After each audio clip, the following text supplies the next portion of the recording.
중급 강의 시간입니다. 육친에 대해서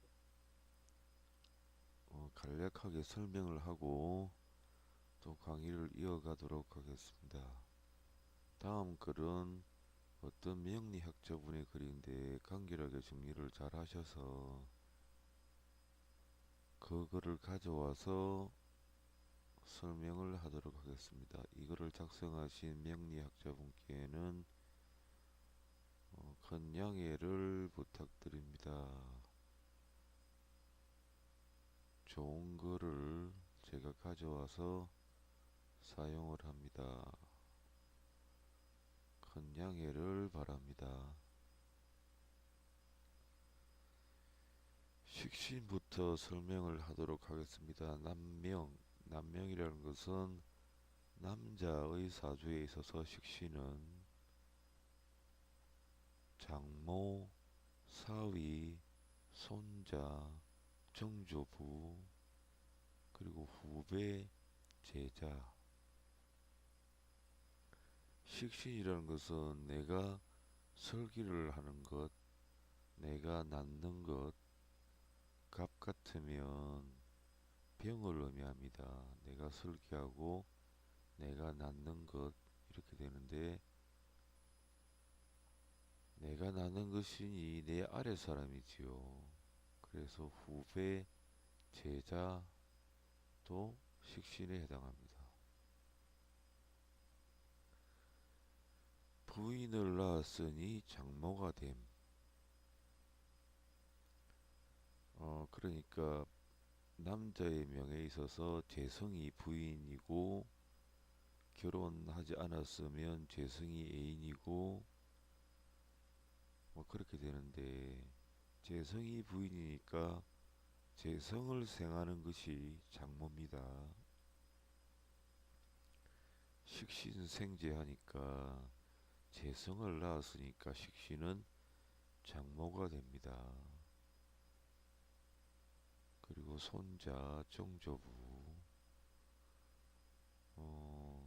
손자 같으면 할아버지 입장에서 손자인데, 육친을 이렇게까지 복잡하게 할 필요는 없는데, 일단 남명의 식신은 장모, 사위, 손자, 정조부, 후배, 제자가 됩니다.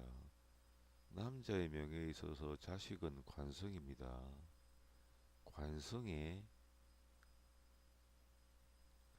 관성은 딸일 수도 있고 아들일 수 있는데, 만약에 딸 같으면 딸이 관성인데 딸의 남편은 관성을 극하는 것이겠지요.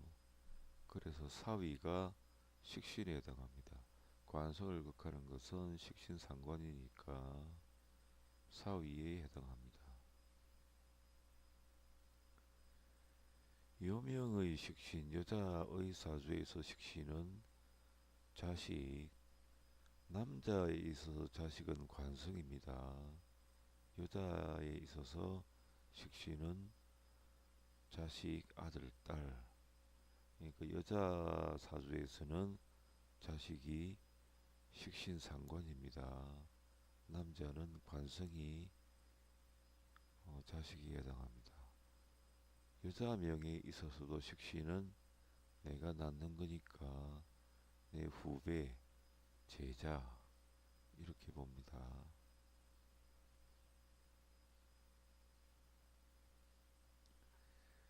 식신의 특징은 총명, 지혜의 별. 식신은 내가 활동하는 것인데, 일간이 갑이면 병화겠지요. 일간이 갑일 때 월지에 사가 있으면 사중 정기가 병화니까 식신입니다. 식신은 총명, 지혜의 별, 사랑, 배려심. 배트가 좀 잘못됐네요. 배려심, 명랑, 쾌활, 재치, 유머, 보침성. 그 식신은 만약에 연예인들 중에 식신이 있으면 아주 총명하고 창의력이 뛰어난 사람에 해당합니다. 상관도 창의력이 뛰어나지만 식신도 만만치 않게 창의력이 뛰어납니다. 식신은 총명, 지혜의 별, 사랑, 내가 베푸는 거니까 사랑, 그리고 식신은 어린아이, 어린아이에 해당합니다. 식신은 어린아이, 재성은 어린아이에서 조금 자란 청년이겠지요. 그리고 관성은 청년에서 조금 자란 50대 나이 든 사람들. 그리고 부는 조금 나이 든 사람에서 더 자란 사람이니까 나이 든 사람, 늙은 사람 이렇게 보시면 될 것 같습니다. 식신이 아이면 아이 이전에 비견급제는 태아 상태겠죠. 태아 상태거나 아주 어려서 세상 분간을 못하는 게 비견급제에 해당합니다. 인간의 피부에서 그렇다는 말입니다. 비견급제는 천지 분간을 못하는 태아거나 방금 태어난 아이. 식신은 걸어다니고 뛰어다니고 장난을 좋아하고 하는 어린애들 식신상관.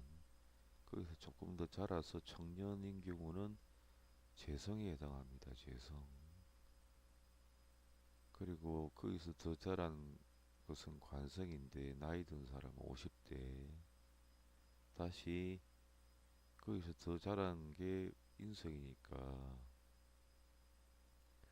인성은 늙은 사람, 노인네들.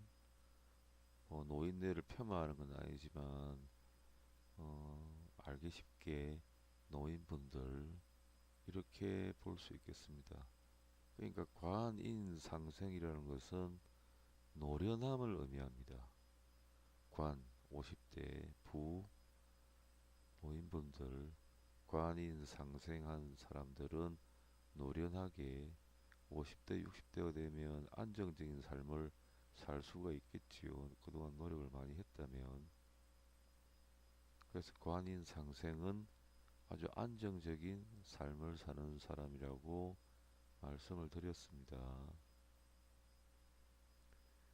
그래서 식신은 식신상관은 어린아이니까 명랑, 쾌활, 재치, 유머, 부침성 이렇게 볼 수 있겠습니다.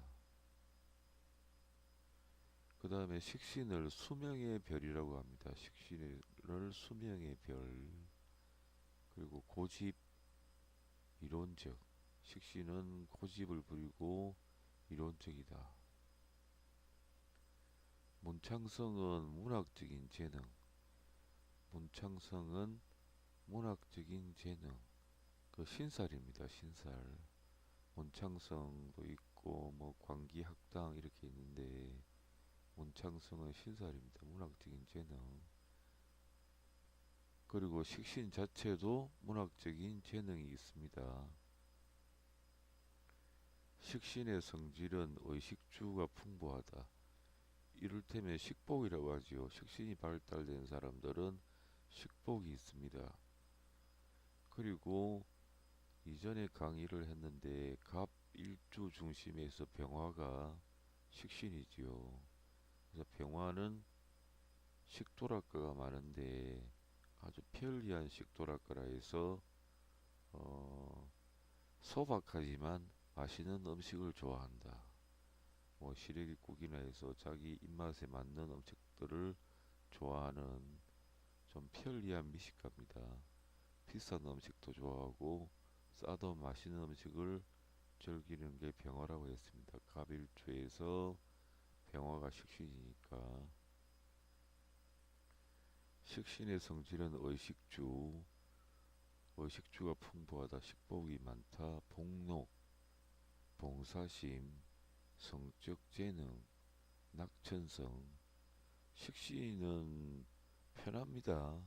상관은 아둥바둥 아주 독하게 노력하는 사람이 상관인데 식신은 그에 비하면 편하니까 낙천성. 나아주는 행위니 표현력이 좋다. 자기가 식신으로 활동을 하는 것을 의미합니다. 내가 기운을 빼내서 자기 자신이 어느 정도 왕하면 충분히 활동할 능력이 있는 거니까 식신으로서 표현력이 좋다. 활동한다. 식신은 가장 건전한 배설처이다. 일간이 적당히 왕하며 식신으로 설계해주면 큰 탈은 없지요. 그래서 활동성이 강하다. 양이 양을 놓으니 자연스러움이 있다.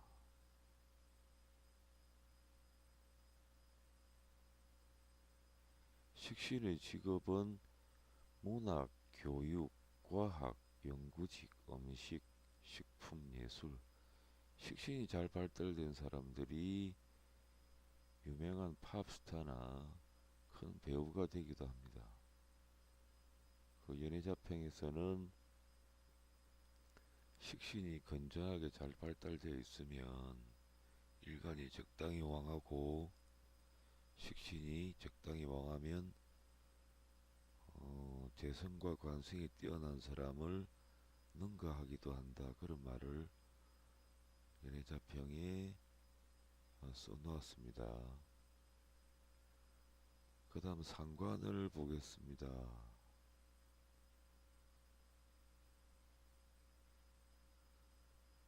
남자 사주에서 상관은 조모, 장모, 조모는 아버지가 재성이지요. 아버지 재성을 낳는 것은 식신상관이 아버지를 낳습니다. 그래서 상관을 조모 할머니, 장모, 남자의 사주에서 재성은 부인인데 부인을 낳는 것은 식신상관입니다. 상관생재, 식상생재 그런 말을 합니다. 그래서 장모가 되고 손녀가 또 상관입니다. 왜냐하면 남자의 사주에 있어서 관성이 자식이지요.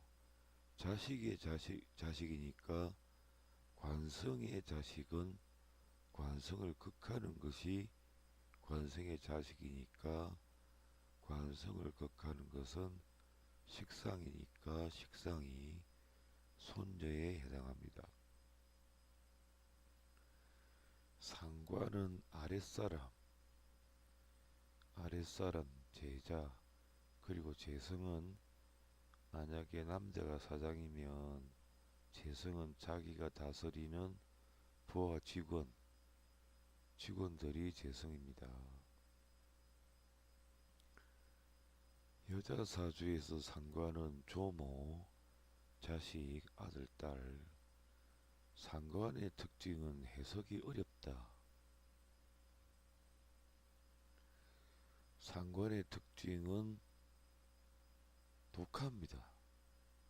뭐든지 독하게 분석을 해내고 뭐든지 독하게 파악을 하고 신문 기자들이 그렇지요. 해석이 어렵다. 자존심. 상관은 자존심이 강하다. 말이 많다. 역시 총명지혜의 별입니다. 엉뚱하다. 제주꾼. 특히 상관은 뭐든지 독하게 깔끔하게 일을 처리하기 때문에 그 사람을 보면 이 사람에게는 맡겨도 되겠다는 믿음성이 생겨납니다. 대신에 상관이 관을 보면 상관은 뭐든지 자유분방하게 분석하고 해석하고 파악하려는 그런 특성이 있는 사람인데 관성은 막았습니다. 그 앞을 막았으니까 상관이 관성을 보면 상관, 경관에서 상관이 관성을 본다 해서 이런 경우는 아주 흉합니다. 상관은 뭐든지 어, 규칙을 어기고 뭐든지 분석을 해내려는 습관인데, 관성은 법률, 관습, 법칙인데, 그러니까 상관이 관성을 보면 법을 어기게 됩니다. 그래서 상관, 경관기 같은 경우는 안 좋습니다. 여자 사주에 상관이 발달해 있는데 일간이 왕하고 관성이 있으면 상관이 관성을 공격을 하겠지요. 상관은 관성만 보지 않으면 큰 탈은 없는데, 상관이 관성을 보면 관성은 기존의 법칙을 지키고 사는 보수성을 지니고 있고, 상관은 뭐든지 개척을 하고 분석을 하고 드러내겠다는 속성이 있어서 상관 경관하면 많이 부닥칩니다. 총명 지혜의 별 엉뚱성 재죽분. 상관은 개성 창조성 이론 투쟁, 특히 이론으로 투쟁을 하려 하면 상관을 따를 사람이 없을 겁니다. 이론적인 투쟁력이 굉장히 뛰어난 것이 상관입니다. 자유분방, 어디 얽매기 싫어합니다. 관성은 얽어서 규칙을 세워놓은 것인데, 상관은 자유분방합니다. 상관은 개성, 창조성, 가장 특징적인 게, 상관은 규칙이나 룰을 따르지 않습니다. 규칙은 관이고 룰도 관인데, 상관은 규칙이나 룰을 따르지 않고 자유분방하게 뭐든지 분석, 파악하려는 습성이 있습니다. 천재성은 상관에도 있다고 합니다. 상관은 유흥성, 교육성, 예술성, 그러니까 뭐든지 자기 마음대로 해야 되는 사람이 상관입니다. 가령 갑일간인데 그 해가 상관에 해당하는 정이면 상관년이지요. 상관년이나 상관대운은 고생을 엄청 합니다. 사서 고생을 하는 해입니다. 뭐든지 아주 투쟁적으로 뭘 하려고 하니까, 그래서 그 신수를 볼 때는 상관대운에는 고생 많이 하겠습니다. 일을 만들어서 뭔가 개척적인 부분을 해보려고 하는데 고생은 많이 합니다. 이렇게 상담을 하면 대부분 맞습니다. 그 연도 상관년이면 아까 말씀드렸지만 갑년인데 정의 해면 상관이지요. 상관에는 하여간 고생을 합니다. 이성혁이란 사람은 사주 첩경을 지은 사람인데, 이제 사주만 하다 보면 지겨우니까 이성혁이란 분의 조부가 혼사를 앞둔 손녀딸에게 예언을 하는 부분이 있는데, 그 부분을 잠시 읽어보고 넘어가겠습니다. 이석영의 할아버지가 혼사를 앞둔 손녀딸에게 지금 들어온 남자와 궁합이 좋지 않다고 혼사를 반대했다고 합니다. 나의 조부님께서, 나라는 것은 이석영이란 분입니다. 나의 조부님께서 우리 누님과 신랑 될 사람의 궁합을 보시고 나의 아버님께 하신 말씀이다. 그 청년은 지금은 돈이 있고 명망이 있고 학교도 중학교까지 나왔으니 나무랄 데가 하나도 없으나 단명한 기업입니다. 거기에 혼사하지 마라. 만약 하면 길래에 누님의 애명 30을 못 넘기고 과부가 될 것이다. 그러니 안 하는 것이 좋을 거야 라고 하셨다. 그러나 좋은 사윗감을 놓치고 싶지 않은 것이 나의 아버님과 어머님의 심정이었고 또 누님도 매우 그곳에 출가를 하고 싶었기 때문에 결국은 결혼을 하게 됩니다. 조부는 명은 어쩔 수 없구나. 너희들이 평소에 내 말을 잘 듣더니 왜 이번에는 그렇게도 안 듣느냐. 저 애가 팔자에 30전에 과부가 될 팔자이다. 그 청년은 33을 못 넘기는 팔자이고 기어코 팔자를 못 이겨 그러는구나. 이것이 곧 하늘이 정한 배필인가 보다. 이 다음 내가 누님을 가리킴 이를 당하고 나서 나의 사당 앞에서 울부짖으면서 통곡할 것을 생각하니 참 가엾구나. 그 후 재산과 부부간의 금술면에서는 부러울 것 없이 행복하게 살았는데 자손에 대해서는 애가 태어나면 죽고 나면 죽고 하여 6남매를 낳아 모조리 실패하였다. 김여는 1939년 9월 14일에 등남하고 매형은 그해 12월 30일 별세하고 말았다. 조부님은 이미 2년 전인 정축년에 작고하셨고 누님은 김여년에 상보하여 과연 조부님의 사당 앞에 가서 울부짖으며 통곡하는 누님의 모습이 지금도 눈에 환하고 귀에 쟁쟁하게 들려온다. 나의 사당 앞에서 울부짖으며 통곡할 것이라는 조부의 예언이 현실로 들어맞았을 때 그 장면을 목격한 이석영의 심정은 어떠하였을까?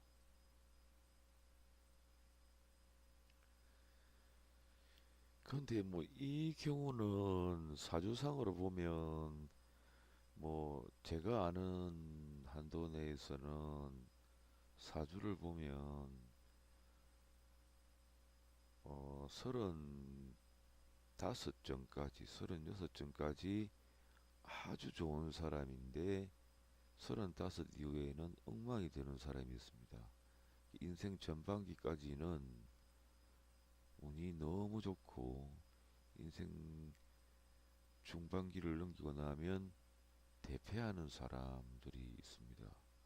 그런 사람들은 보통 32, 33, 34쯤 오면 재산을 많이 잃기 시작하고 부부간에 헤어지기도 하고 그렇게 해서 나머지 인생 후반부가 아주 흉하게 가는 경우가 있고 인생 전반기는 고생을 무지막지하게 하는데 35을 넘기면서 70세까지는 그동안 고생했던 게 모두 돌아와서 큰 행복을 누리고 사는 사람이 있습니다. 이 경우는 전자보다는 후자가 더 낫지요. 젊었을 때 고생하고 중년 이후부터는 운이 들어와서 행복하게 살아가는 살아가는 리듬이 사실 인생에 있어서는 아주 좋은 리듬입니다. 36 전까지는 너무 행복하게 살다가 운이 다 없어져 버리고 36부터 72세까지는 너무 힘들게 사는 경우는 중년을 넘기면 35세, 36세를 넘기면 이혼하거나 재물 손실이 많거나 뭘 해도 안 돼요. 그 다음에 36 전까지도 운이 좋지도 않고 72세까지도 운이 좋지 않고 이렇게 되면 사는 것 자체가 희망이 없게 되지요. 그런데 36 전까지도 운이 좋고 36에서 72세까지도 운이 좋은 사람들은 평생 행복한 사람들입니다. 이 네 가지 유형이 보면 있습니다. 사주를 크게 봤을 때. 근데 이렇게 자기 사당 앞에서 울부짖을 거라고 정확하게 예언을 하는 경우는 미래를 투시한 사람이라고 봐야 됩니다. 자기 조부가 수행을 깊게 해서 미래를 눈으로 직접 본 사람이라고 저는 그렇게 생각이 듭니다. 그렇지 않고서 나의 사당 앞에서 울부짖을 것이다 라고까지 사주상으로는 갈 수도 없고, 간다고 하면 엄청난 노력을 해서 연구를 해야 되는 그런 과정인데, 일반적으로 그렇게 예언을 한다는 건 미래를 봤다는 소리입니다. 고성들 중에는 미래를 보는 분들이 많았지요. 그처럼 일반인들도 수행을 깊게 해서 미래를 본 분들이 계셨다고 합니다.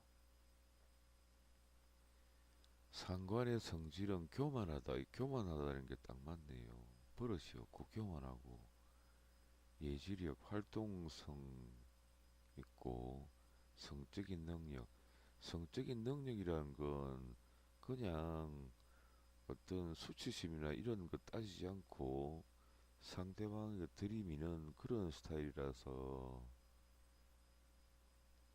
기본 룰인 관성, 규범 이런 부분을 엎어버리고 행동하는 성격이라서 좀 다양한 그런 이성관계가 생길 수가 있습니다. 사교성, 타인과의 불화, 언쟁, 경쟁, 소송. 상관성이 강한 사람들은 옆에 가면 좀 뭐라고 해야 되나, 좀 깝깝하고 너무 자기 마음대로라는 그런 느낌이 있습니다. 대신에 일을 맡겨놓으면 또 확실하게 해내지요. 상관이 발달한 사람들이. 상관은 개혁, 형식 파괴, 상관의 직업은 다양함, 연예인, 교육, 문학, 출판, 언론, 방송, 예술, 식품, 기술학문. 신문 기자들이 보면 뭐 이곳저곳 아주 섬세하게 파헤쳐내지요. 딴 분들은 알아낼 수 없는 영역까지 파고 들어가서 밝혀내는 건데, 그게 상관기질입니다. 혁명가, 종교, 기능공, 정치, 광고, 이벤트, 유창한 화술, 종교인, 사기꾼. 변호사, 상관의 재성은 상관생제하니까 회계, 세무, 기획 같은 건 참 잘하겠네요, 상관이. 상관관성은 잘못 나가면 법을 어기게 됩니다. 범죄자가 됩니다. 상관관성이 상관제사라거나 뭐 식신제사라거나 이러면 경제부처, 금융감독원, 감독을 하니까 관성도 강하고 상관도 왕하고 하면 두 개가 서로 싸우긴 하지만 다치지 않으니까 감독원, 금융교통 이렇게 가면 되겠네요. 아이디어 사업. 식신을 먹는 것에 비유하면 천연과일이며 상관은 가공한 것, 인공과일입니다. 식신을 씨 있는 수박에 비유하면 상관은 씨 없는 수박이나 개구리 수박으로 보면 됩니다. 식신은 천연적인 힘에 의해 피어난 꽃이나 열매가 됩니다. 상관은 여러가지 노력이나 기술을 들여 값어치가 더 있게 만든 꽃이나 과일입니다. 즉 하우스에서 재배한 하우스 과일이 됩니다. 그래서 돈이 투자가 되므로 소모 지출을 동반합니다. 식신이 축구공이면 상관은 럭비공입니다. 그래서 어디로 튈지 모릅니다. 식신을 자전거에 비유하면 상관은 오토바이가 됩니다. 상관이 있으면 스피드를 즐기며 소리가 요란합니다. 상관은 하여간에 기본 룰을 지키려 하지 않고 자유분방하게 해치고 나간다고 이렇게 보시면 될 것 같아요. 그러니까 뭐 애들 같으면 악동, 개구쟁이, 천지분간을 못하고 다니면서 이것저것 파헤치고 다니는 사고뭉치 이렇게 보시면 될 것 같습니다.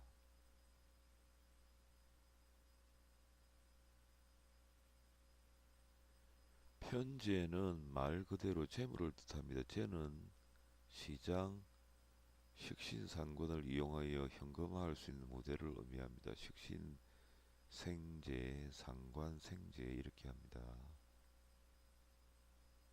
편재는 넓은 무대나 시장, 전국 무대나 시장, 사업성 재물, 투기성 재물, 정제는 작은 무대나 시장, 월급성 재물, 안정적인 재물.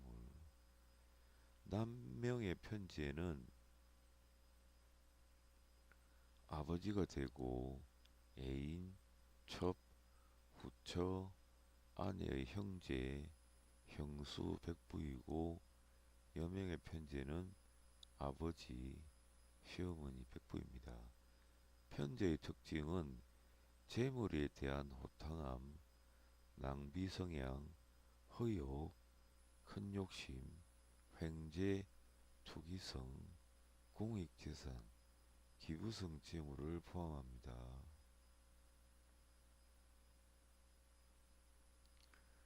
세상살이의 술수나 총명인자, 역동성이 강함, 돌아다니기를 좋아합니다. 편재가 제대로 발달되어 있으면 내가 극하는 분야가 매우 크지요. 정제는 갑 같으면 기가 정제인데 한정된 분야를 지배를 하는 능력인데 편재 같으면 갑일 경우 모토입니다. 아주 넓은 지역을 자기가 장악을 할 수 있다는 자신감이 생기기 때문에 사람이 역동적이고 돌아다니기를 좋아합니다. 편재의 성질은 풍류심, 돌아다니기를 좋아하지요.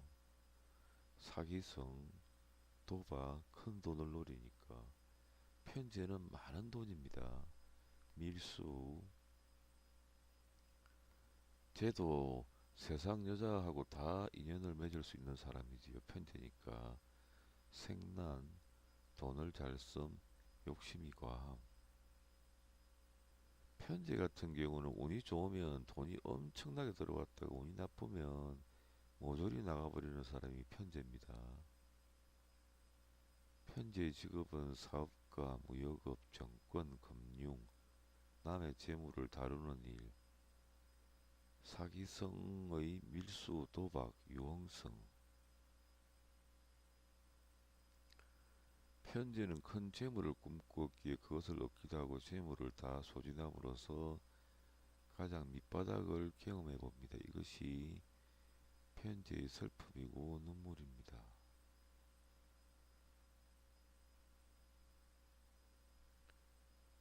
사업하는 부인을 속된 말로 사업하는 남자의 부인을 속된 말로 미친년이라고 그렇게 합니다. 돈이 많이 들어올 때는 너무 좋은데 왕창 나가버리고 빚을 또 짊어지면 이래저래 할 짓이 아니지요. 그래서 사업가의 남편을 둔 여자를 흔히들 미친년이라고 그렇게 말을 하기도 합니다. 말이 조금 어감이 그런데 그만큼 힘들다는 거겠죠. 편재라는 게.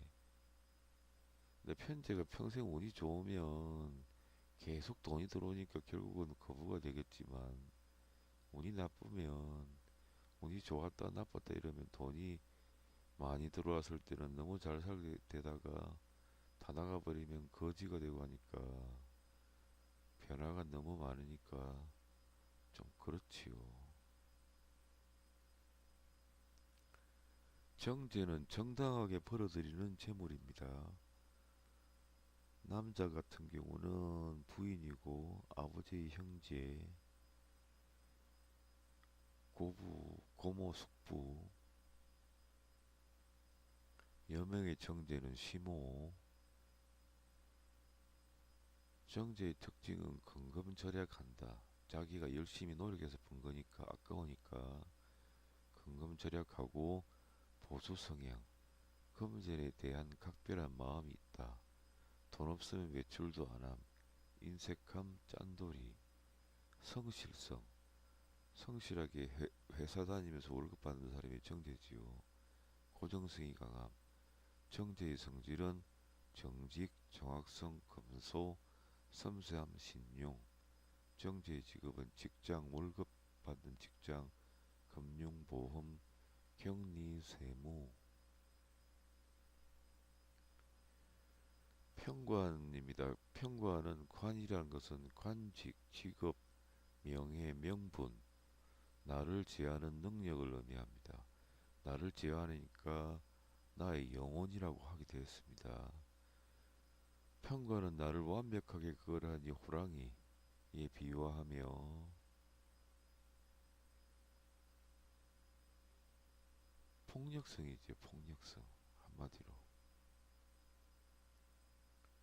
폭력성이 있는 겁니다. 평관은 갑 같으면 경검이 평관이지요. 경검은 쇠뭉치, 도끼 이렇게 되니까 폭력성이 있고 뭐든지 과감하게 하는 부분이 있고, 평관은 나를 완벽하게 그거라니 호랑이에 비유하며 법, 무관, 군인, 경찰, 검찰, 특수기관, 힘든 조직, 투쟁 집단, 권력성 집단. 일명 칠살이라고 합니다.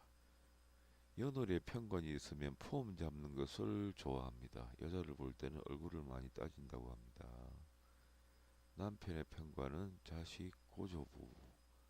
여명의 평관은 기둥서방, 정부, 애인, 남편의 형제, 며느리. 평관이라고 다들 뭐 애인이라고 그렇게 하는데 처음 배우시는 분들은 꼭 그렇지는 않습니다. 평관이 하나만 있으면 자기의 남편인 거고, 근데 이제 자기 자신이 지장간에 있는 것과 암합을 할 때, 특히 식신상관은 여자의 사주에서 식신상관은 성적인 기관인데 암합을 하면 아무래도 남몰래 만나는 사람이 생기겠지요. 관성이 또 암합을 하면 남편이 다른 누군가와 모르게 만나는 걸 의미합니다. 그래서 여자 사주에 편관이 하나만 있으면 자기 남편이고, 정관이 두 개 있다면 남편 또 다른 남편 이렇게 되니까 꼭 정관이라고 해서 바람 안 핀다는 보장도 없습니다.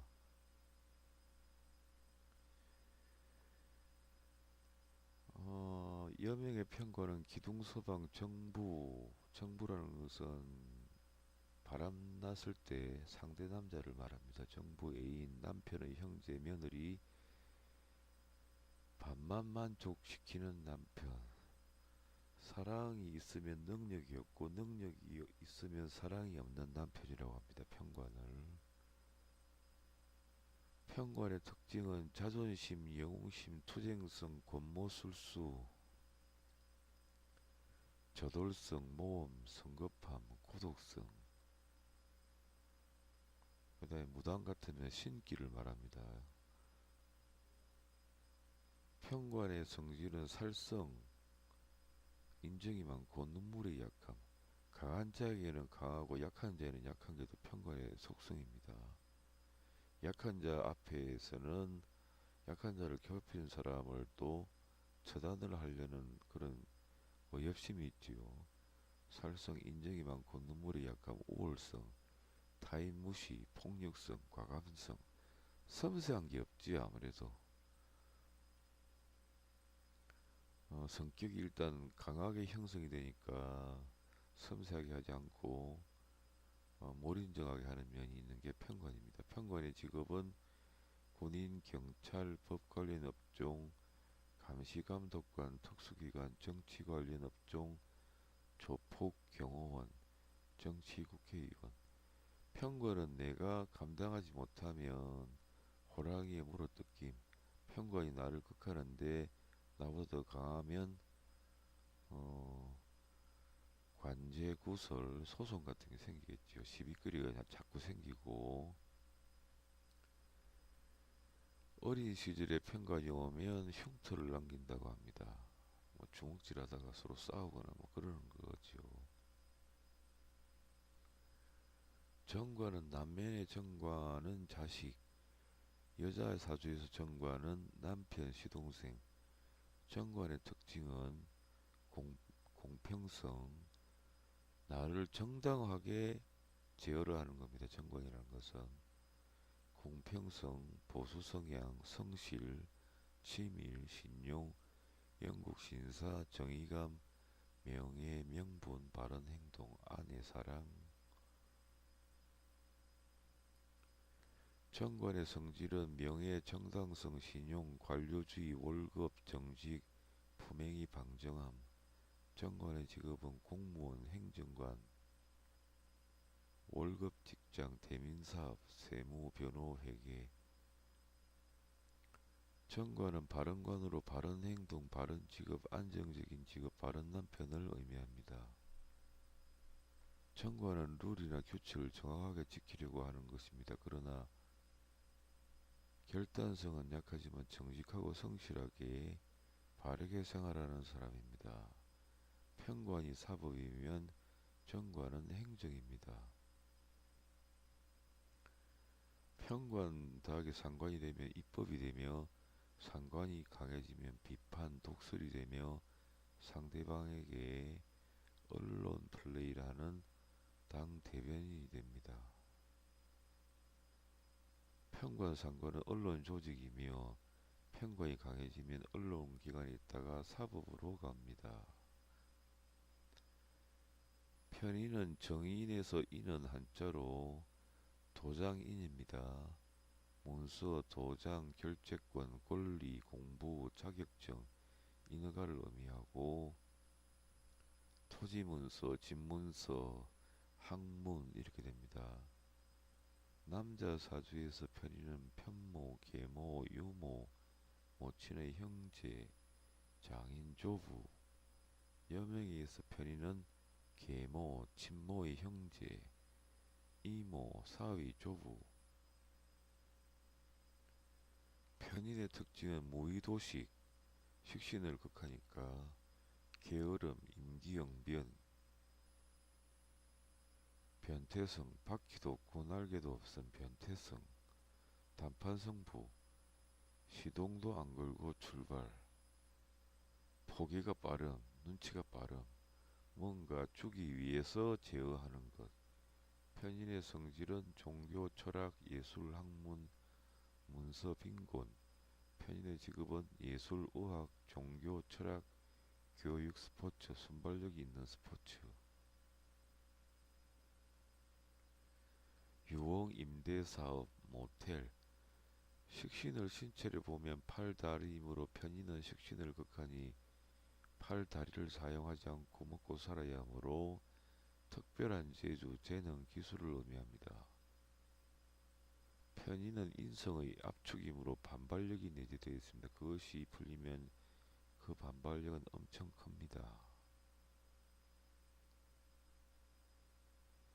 예를 들면 편인을 현금화하긴 힘든 문서이므로 오래된 대대로 내려오는 산을 유산으로 받았는데 운이 와서 풀리니 수십억이 되어버립니다. 편인은 계모이므로 계모와 함께 살아야 하니 눈치가 생기고 이빨 깨물고 견디면서 서서히 힘을 기릅니다. 즉 콩쥐의 눈물이 기적을 만들고 신데렐라의 기적이 되고 심청의 효심이 신통력을 만들어냅니다. 먼 곳으로 여행하는 경우 교통편을 이용하는 방식은 식신은 차를 알아보고 상관은 비행기를, 편인은 우주로 날아갑니다. 그 다음 정인입니다. 남자의 사주에 있어서 정인은 어머니, 장인, 여자 사주에 있어서 정인은 어머니, 사위. 정인의 특성은 온화함, 성품, 온화한 성품, 파티의 당당함, 적당한 제어, 인내심, 장인정신, 종교, 학문과 정통성, 학자, 선비적 기질, 눈치가 없고 고지식하며 포기가 느리다, 독종기질, 정의는 도덕적 사회적 명분만 있으면 끝까지 물고 늘어진다. 정인의 성질은 보수, 예절, 양심, 덕망, 도덕성, 질서, 어머니 같은 성격이지요. 정인의 직업은 교육, 학자, 문화, 언론, 출판, 월급성 직장, 인허가 업종, 자격증, 교육사업, 임대사업, 복지사업, 종교사업. 편인은 계모라서 조건을 주면서 괴롭힙니다. 정인은 친모라서 먹이고 입히고 재우고 해줄 것 다 해주면서 끝까지 괴롭힙니다. 정인은 다 해주면서 괴롭힙니다. 친엄마가 더하다고 정인은 다 해주면서 괴롭힙니다. 임대사업으로 보면 편인은 부가성이 높은 것을 의미합니다. 유흥, 임대, 모텔, 정의는 궁식화하기 쉬운 것을 의미합니다. 독서실, 자리 빌려주고 돈 받는 것.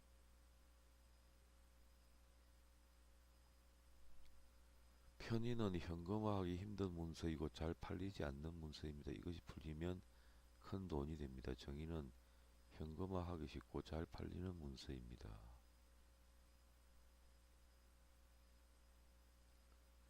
비교는 남자에서 비교는 친구, 형제, 동서, 고모부. 여명의 비교는 친구, 형제, 시백부, 시고모, 남편의 첩. 비견의 특징은 고집, 자존심, 분쟁, 불평불만, 자기주장이 강하고 과감성, 의지가 강하고 비사교성, 부부부라 돈벌이는 약합니다. 돈벌이는 약하고 주변에 형제나 아는 사람의 돈을 잘 뜯습니다.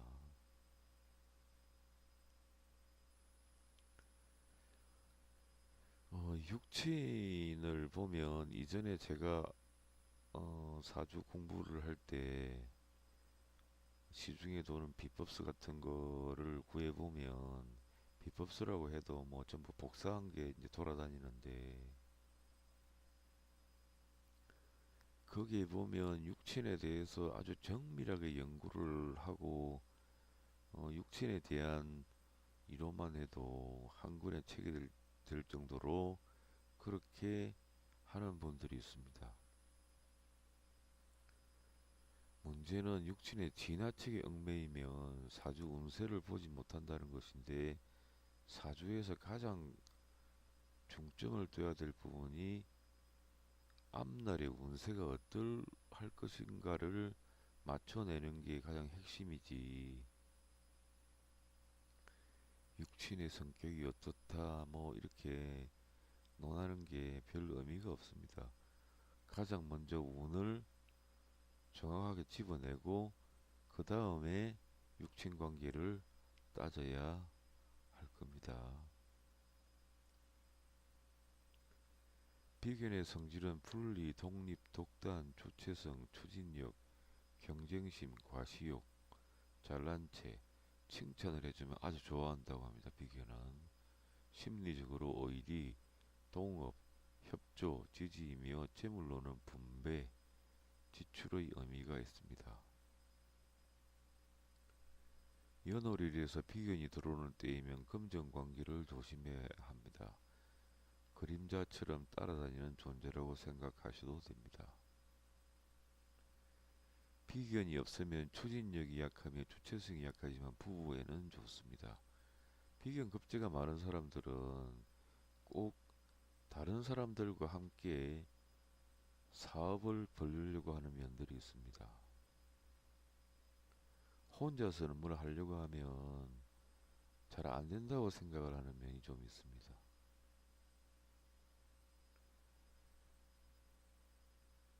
진술충미가 비견이면 형제간 우애가 약합니다. 청간비견. 청간비견은 거의 도움이 안 됩니다. 정신적인 번거로움, 정신적인 투쟁성, 물건 살 때 한 개 더 챙깁니다. 집 안에서는 무뚝뚝하고 집 바깥에서는 다정함이 있습니다. 집 안에서 청소를 하는 사람들은 신약한 사람들이 대부분 청소를 다 합니다. 일간자리가 신앙한 사람들은 집안에서는 일을 잘 안 해요. 가만히 있습니다. 집안에서 일을 많이 하는 사람은 전부 신약한 사람들이 일을 합니다. 지지비견은 건강이나 수명에 영향을 준 주체성, 일지비견이면서 신강한 사주이면 흉한 일이 많습니다. 비견의 직업은 군인, 경찰, 의술, 역술, 운동선수, 프리랜서, 자유업종, 동업은 불리합니다. 급제는 남자의 급제는 친구, 형제, 이복, 형제, 여명의 급제는 친구, 이복, 형제, 남편의 첩, 시아버지.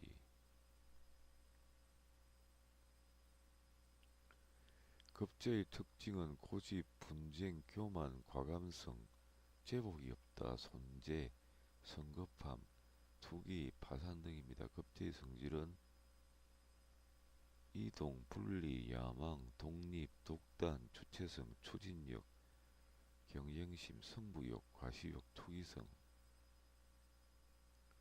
사기성, 요행수, 과격한 언행, 야망이 크다. 그로 인한 아픔도 있다. 도둑심보, 독하고 이기적이고 남이 알아주면 좋아한다. 급제는 재물을 망가뜨리는데 일가견이 있다고 해서 패제라고 합니다. 또한 재물을 박탈하는 신이라는 의미로 탈제지신이라고 합니다. 정신적으로는 칼날, 줄다리기에 비유되며 재물로는 분배, 강탈의 의미가 있습니다. 급제는 뺏지 않으면 빼앗긴다는 의미가 강하며 손재, 배신, 강탈, 부도, 차압, 시비, 송사 등이 많으며 막강한 경쟁자라고 생각하시면 됩니다. 청강급제는 잔인성, 정신적인 면에서, 지지급제는 양간이면 양인, 상신, 몸을 다치는 것, 횡액, 손재. 오래 급제가 있는 자는 혼인살이라고 하여 부부 문제, 불화, 별거, 이별 등이 많이 발생합니다.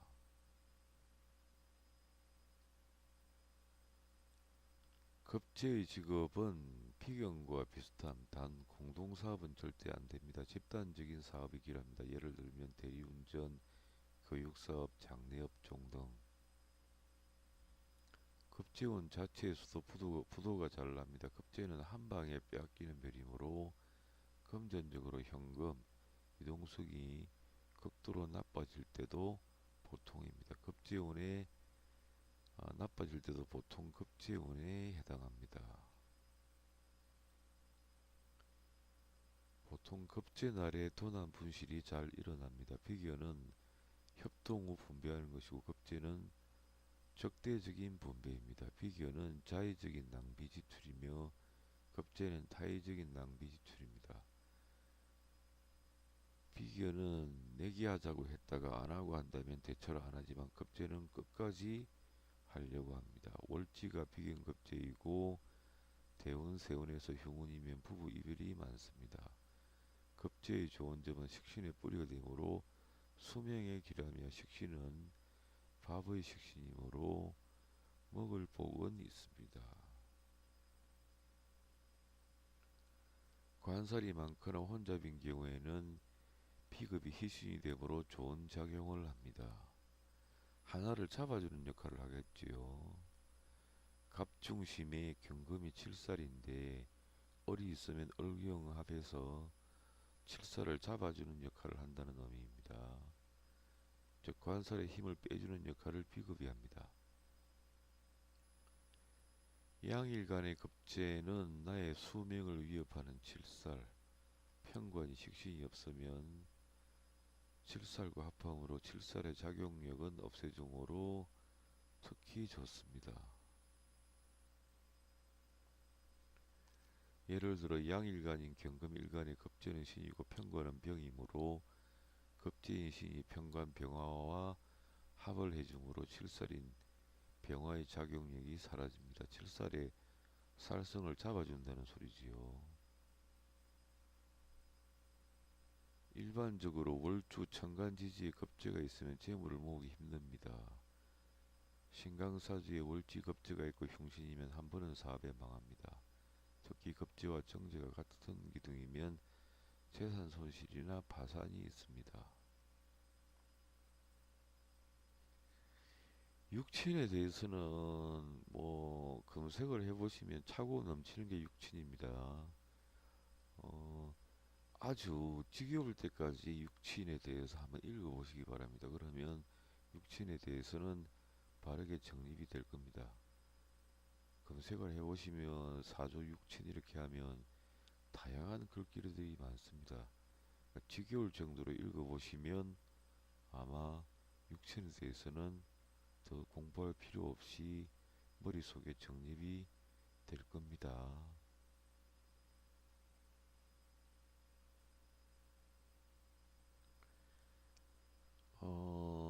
사주에는 가장 큰 게 형하고 충인데 그 다음에 파라는 게 있습니다. 파라는 게 파에 작용해서 사주의 파 이렇게 검색을 해보시면 쭉 나오는데 역시 조견표를 만들어서 가지고 다니셔야 될 것 같습니다.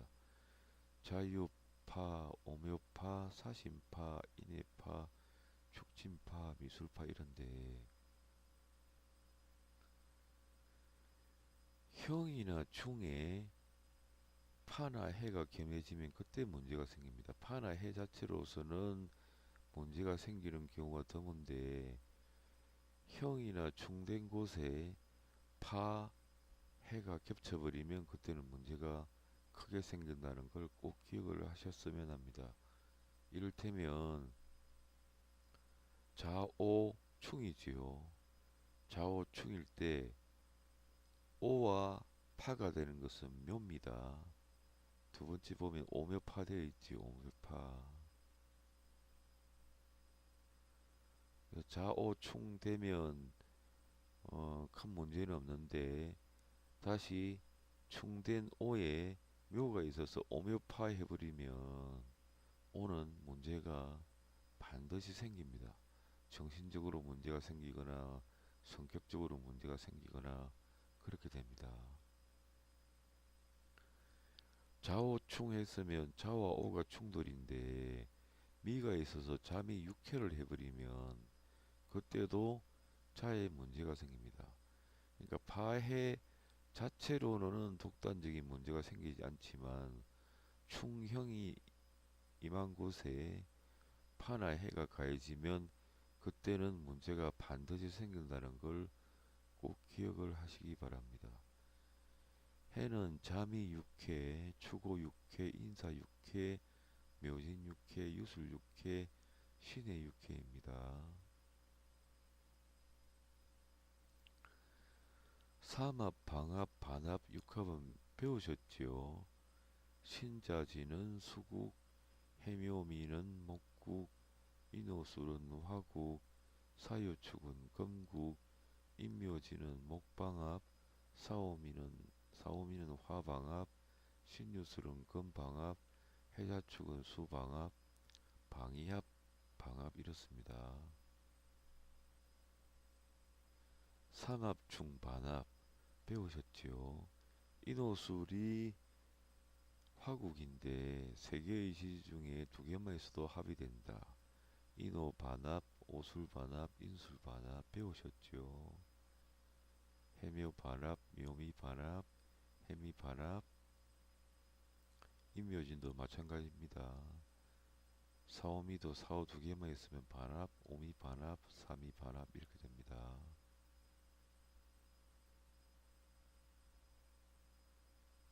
사유축 삼지지가 있어도 합이 되고 삼합이 되고 사축 사유 유축이 있어도 금으로 화한다고 말씀을 드렸습니다.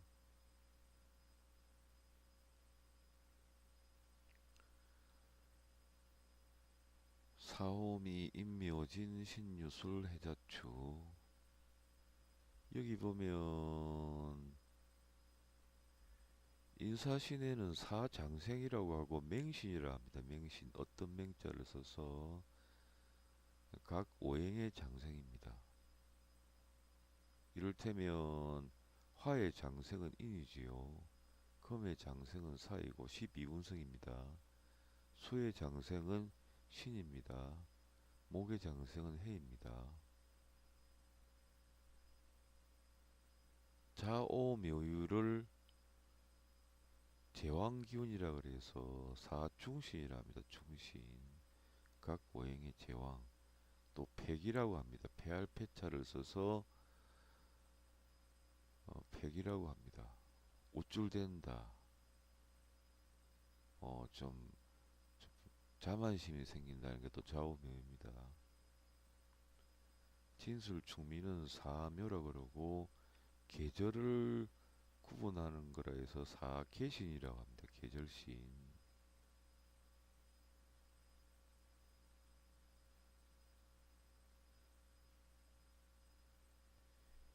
그 다음에 사주에서 절기인데 만세력 보실 때 컴퓨터 만세력을 보면 입춘이 드는 날짜가 있습니다.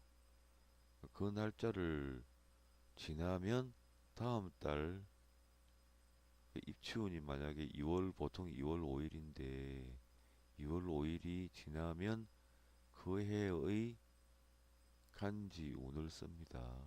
그러니까 한 해가 바뀌는 것을 사주학에서는 입춘을 기준점으로 합니다. 입춘 전은 그 전해의 연을 쓰고 입춘이 지나면 비로소 올해의 운을 쓰게 됩니다. 입춘 경칩 청명 입하망 종소소 입추 백로 한로 입통 대설 소화는 암기를 하시는 게 좋을 것 같습니다. 만세를 보면 입춘 인월 달에는 월지 인을 쓰기 위해서는 입춘이 지나야 인을 쓰는구나. 2월은 경칩을 지나야 되고 3월은 청명을 지나야 됩니다. 그래서 입춘 경칩 청명 입하망중 소소 입추 백로 한로 입통 대설 소환. 일단은 이것도 캡처를 해서 가지고 다니시기 바랍니다. 만세력을 이제 볼 때는 입춘이 지났나 보고 경칩이 지났나 보고 청명이 지나면 3월달이 된 거고 입하가 지나면 4월달이 된 거고 망종이 지나야만 5월달이 된 거고 소설을 지나야만 6월달이 된 거고 그 입추가 지나야 신월이 되는 건데 입추 보면 만세력에 보면 입추가 몇 월 며칠 몇 시경에 넘어간다 하는 것까지 나와 있습니다. 컴퓨터 만세력이 그래도 정확한 편입니다.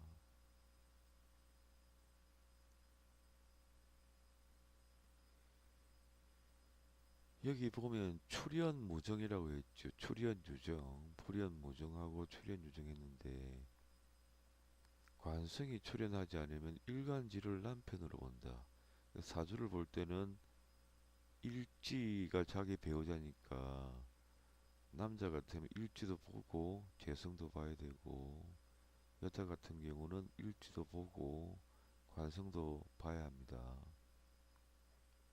재성이 출현하지 않으면 일간지를 부인으로 본다. 즉 일지를 부인으로 봐야겠지요. 인성이 출현하지 않으면 월을 부모로 본다. 월이 부모궁입니다. 재성이 출현하지 않으면 월을 아버지로 간명한다. 근데 사주학에서 재성하면 재성이 나쁘면 아버지가 나쁠 수가 있거나 부인 운이 나쁠 수가 있습니다.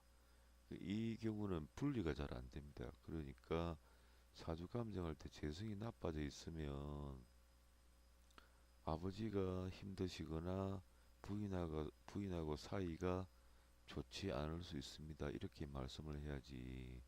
무턱대고 부인과 사이가 좋지 않습니다. 이렇게 하면 실수를 하기 쉽습니다.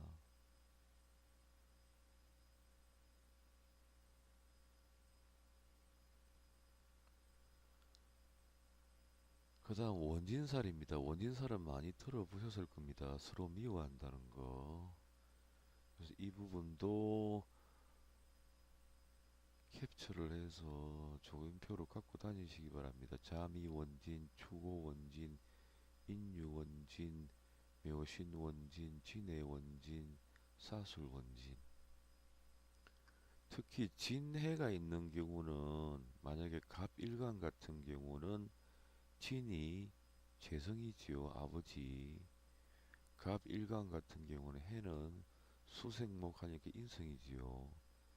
진해가 되어 있으면 어머니 아버지에 해당하는데 진해가 있으면 성격적인 차이가 많습니다. 사주에 진해가 있으면 거기에 해당하는 육친이 성격적인 차이가 많이 납니다. 성격이 완전히 달라요. 상담하실 때 이 부분을 기억을 하셨다가 상담을 한번 해보시기 바랍니다. 지장간은 배우셨지요? 지장간. 지장간에 여기, 중기, 정기가 있다는 것 조견표 없으면 캡처를 해서 기록을 가지고 다니시기 바랍니다. 여기라는 것은 전달에 남아있는 기운을 말합니다. 중기라는 것은 보늘의 기운이 들기 전의 기운이고 정기는 보늘의 원래 기운이라는 겁니다. 인사신해 중에서 살을 제외한 인신해는 물을 여기에 지장간에 포함하지 않는 경우도 있습니다. 인사신해 중에 살을 제외한 인신해는 물을 여기에 포함하지 않는 학자도 있습니다. 좌오묘유에서 오는 중기가 있지만 나머지 자묘유는 중기가 없다는 것도 특징입니다.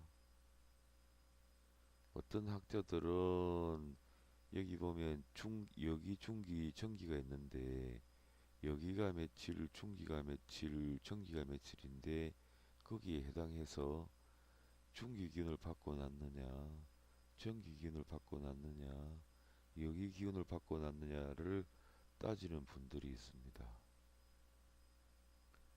여기 보면 여기가 자월 같으면 여기가 이미 10일 중기였고 정기가 20일 이러면 자월달에 음력 자월달에 20일 부근에서 태어났으면 정기를 받고 났다고 하고 축을 같으면 만약에 중기에 해당하는 날짜면 이 사람은 중기 기운을 받고 태어났다 이렇게 따지는 분들이 있습니다.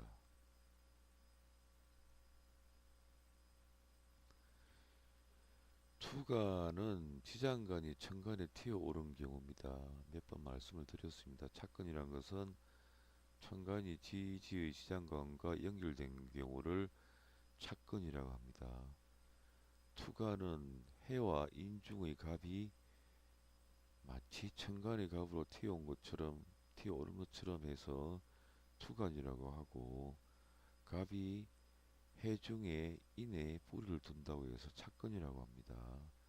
갑이 인과 해중에 인중에 지장간 갑이 있지 해중에 갑이 있고 그래서 갑지장간이 있으니까 기운이 서로 통해서 착근이라고 합니다. 갑이 있고 만약에 이게 해가 있을 리가 없지만 해가 있다고 본다면 갑인해 같으면 해중에 갑이 있고 임이 있고 인중에 지장간 갑이 있고 병화가 있으니까 갑이 투간되었다고 하고 해중의 갑이 투간되었다고 합니다. 착근도 마찬가지고 대운 중에도 그렇게 본다고 몇 번 말씀을 드렸지요.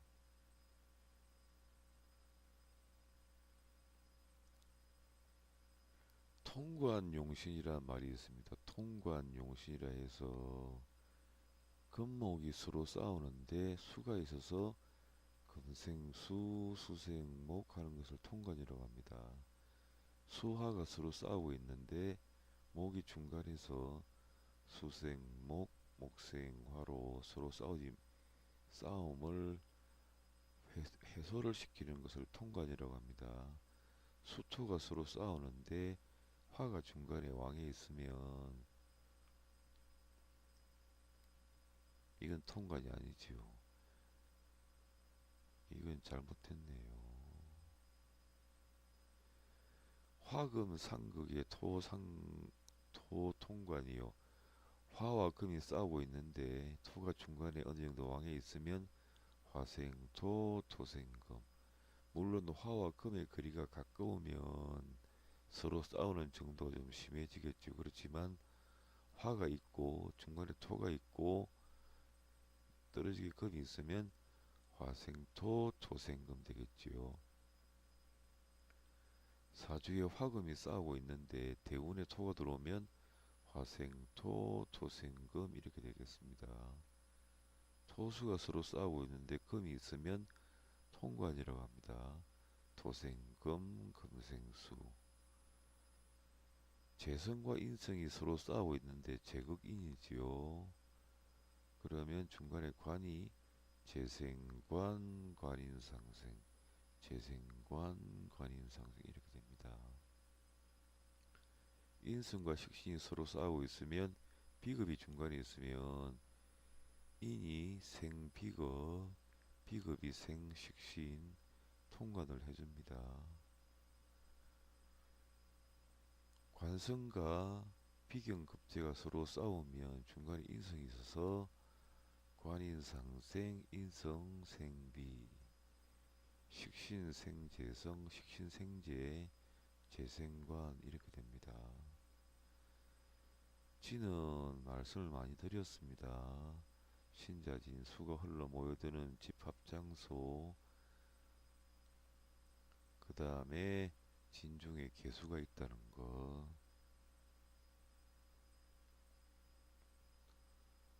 반합, 공로. 반합은 실제 3분의 1 기운이라는 이 부분은 좀 오류가 있습니다. 3개 중에 2개가 있는 경우는 그래도 어느 정도 기운이 왕성하다고 보시면 될 것 같고, 진실이라는 것은 만약에 사주에 축인이 인접해 있는데 그러면 인자를 가운데 끼워 넣겠지요. 갑일간이면 인이 녹이니까 축과 묘 사이에 녹이 보이지 않는 녹이 축인묘 이렇게 순서가 그렇게 되니까 그렇습니다. 인을 공하고 있는데 만약에 대운 중에 연운 중에 인이 오면 이때는 숨어있던 인이 드러난다고 해서 진실이라고 합니다. 진실. 드러나 버렸다. 숨어있는 게 드러나 버렸다는 게 진실입니다. 기반이라는 것은 만약에 축묘가 안에 인을 공하는데 술이 묘를 방해를 해버리면 이거 뭐 기반이라고 하기도 하고, 또 기반이라는 게 다른 의미로 쓰기도 합니다. 중요한 역할을 하는 지지가 있는데 이 지지를 합해버린다 할 때는 기반이라는 용어를 쓰기도 합니다. 오늘 중급 강의는 여기까지 하도록 하겠습니다. 긴 시간 들어주셔서 감사합니다.